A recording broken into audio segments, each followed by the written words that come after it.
I grew up in Austin, East Austin, and I grew up in the hood. And I looked at neighborhoods that when I go up to West Austin, to the hill countryside, to Lake Travis, I'm like, there's something vastly different.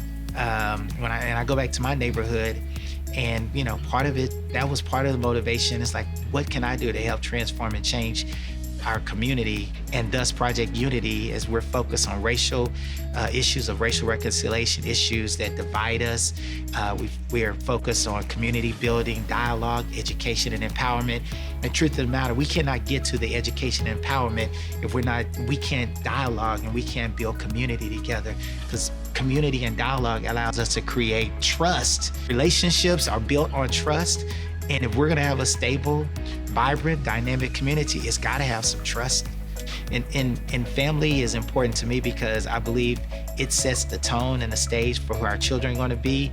Kids become whom they behold, and what they behold at home is ultimately what's gonna pour out of them in classroom, when they go off to college, whatever they do in life.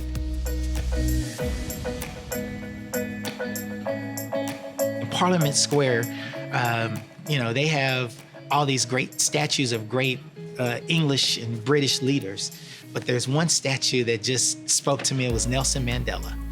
And what was significant, think about it, Nelson Mandela is in Parliament Square in London, England, which I think says a lot about him. In the role that he played in our world and society. But it also speaks to the fact when he was still alive, when they created the statue, but all the other statues are high and lifted up and elevated. Nelson's statue is at the people's level.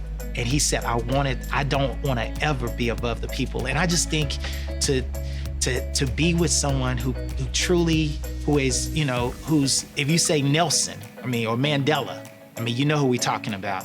So he understood why he was put on this earth and what he was called to do. And so that kind of inspiration I definitely draw from.